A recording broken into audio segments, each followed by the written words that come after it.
Welcome to the series of important questions in drafting. I am CS Pooja. In this video, we will be discussing the questions asked from Chapter 4, that is Drafting and Conveyancing relating to various deeds and agreements, Part 2.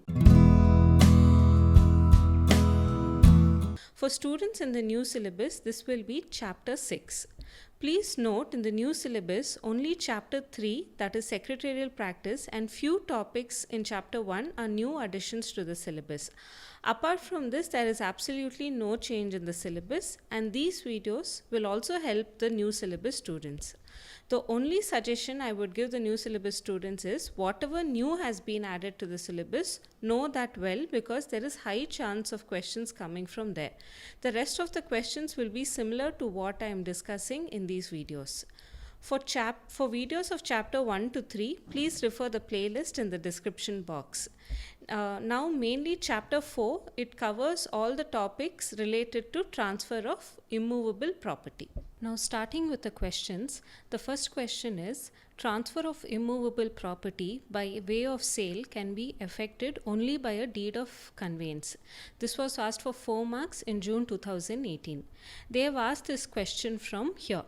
Here it explains that many people, to avoid payment of taxes, registration fees and stamp duty related to transfer of property, started transferring immovable property by general power of attorney, or they used to make the transfer through an unregistered or unstamped sale agreement, or they used to make the transfer through a will. So therefore the Supreme Court held that such transfers are illegal, and the Supreme Court held that if at all any immovable property, example land, house, etc., has to be transferred, it should be made only through a deed of conveyance, which has to be stamped and registered. So this is what is explained under documentation. If you can remember this case law and write it and include it in the answer, it will be good. So please note that the topic of immovable property is very important, and please note the drafts of agreement of sale and also deed of sale. From here the question was, in December 2017, draft a sale deed by a liquidator of XYZ Limited in voluntary liquidation. Assume facts. This was for 8 marks. In the previous videos, there were questions from students that when they asked to draft specimen draft, should all the blanks in the specimen draft be filled? So generally when they ask you to draft, most of the time all the details to be filled will be given in the question. Otherwise, like in this question, they have asked you to draft a specimen draft. They will ask you to assume the facts, and you have to make up the facts and fill in all the blanks and draft the particular draft.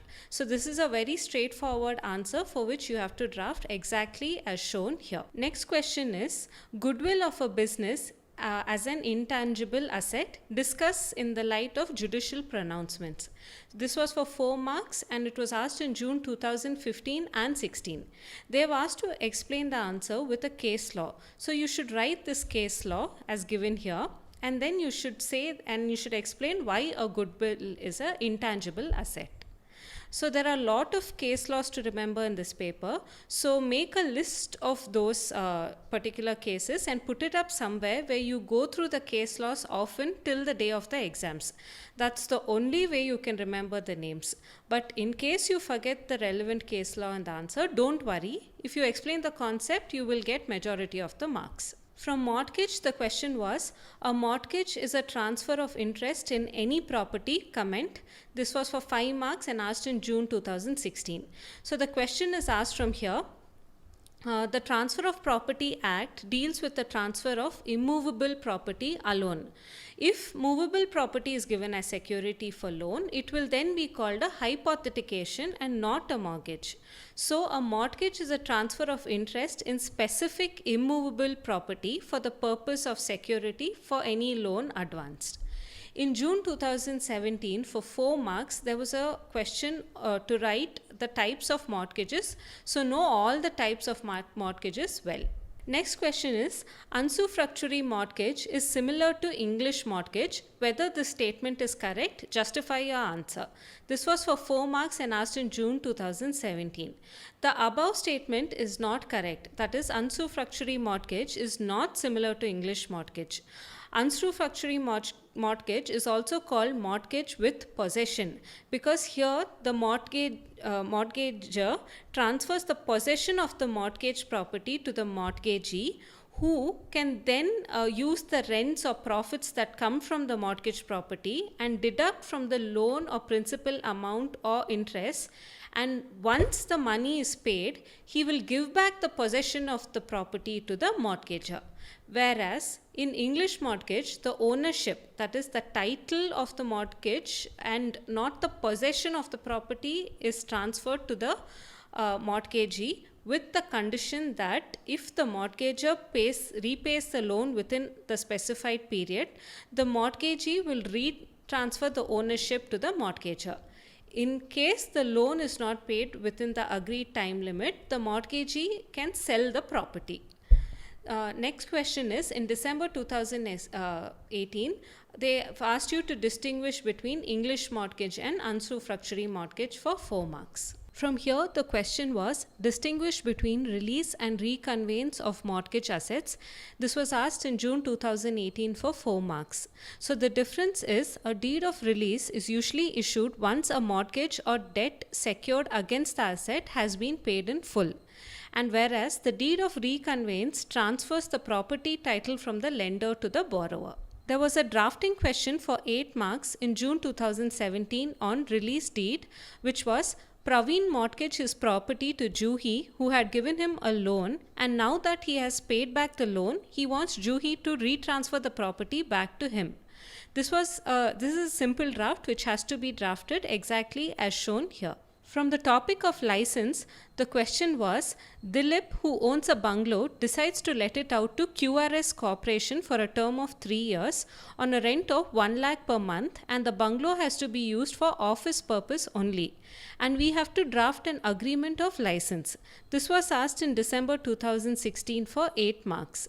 So the draft has to be drafted as according to this draft, and while drafting you write down the first part of the draft and include point 1 and point 2, and for point 2 you can write down, the occupier shall, in consideration of such accommodation as hereunder provided, pay to the owner a fixed sum of rupees 1 lakh as charges for such temporary occupation for the period of 36 months. Then you can go on to write point 4. You can assume the deposit amount as 3 lakhs, and then you can include point 5 and point 7. From the topic of lease, the question asked were, a lease is a transfer of a right for use of equipment or real property for consideration. Discuss for 4 marks, and this was asked in December 2014. Next question is, a lease of immovable property is a transfer of right. Comment. This was asked for 5 marks in June 2016. In this chapter, the concept of sublease and surrender of lease is very important, and questions from these two concepts have been asked frequently. In June 2014, for 5 marks, the question was, a sublease is a device by a lessee for a lesser term than he himself has. So lease is a transfer of right to enjoy a property for a fixed period of time for consideration. The person who owns the property is called the lessor, and the person to whom the property is given for enjoyment is called the lessee. So lease is for fixed period, and during this fixed period of lease, the lessee can sublease the leased property to another person. The only thing that should be taken care of is the lessee should remain in possession of the property, and he should sublet the property for a term less than his lease term. This is assumed to be allowed when the lease deed is made, unless lessor specifically states in the lease deed that lessee cannot sublet. On the other hand, what is not allowed is the lessee sublets the property for the whole term for a period more than the term of his lease. Then this will not be called sublease. That time this will be called as assignment, and it is prohibited unless it is allowed. Next question is, a sublease is an absolute assignment. Examine the following statement. This was for 4 marks and asked in December 2015 and December 2016. The answer is similar to the previous question and can be found here. The question from surrender of lease is, in the light of judicial pronouncement, discuss, surrender of lease is not transfer. This was asked for 4 marks in June 2016. They are asking you to state the case law, so please remember these two case laws as given here. Now, surrender of lease is not a transfer. It is just when the lessee feels he does not want to use the property and gives it back to the lessor before the expiry of the lease term. It is called surrender. The answer has to be explained as given under here. Another question from surrender of lease is: surrender of lease is not a transfer but a mere yielding up by the lessee of his interest under the lease to the lessor by mutual agreement. Discuss in light of judicial pronouncement. This was for 4 marks and asked in June 2018. The answer is similar to the previous question. The next question is: sublease is not a surrender of lease. Explain. This was for 4 marks and asked in December 2017. For this, you need to explain both sublease and surrender of lease for the answer. The last question from this chapter is: distinguish between lease and license, and this was asked for 4 marks in December 2017. So with this, we come to the end of this video. The main purpose of these videos is to just point out the important frequently asked topics so that while studying you pay more attention to the above discussed topics, because there are high chances of questions being asked from here. Thank you for watching. Please subscribe to Excel Academy for regular updates on the CS course. Thank you.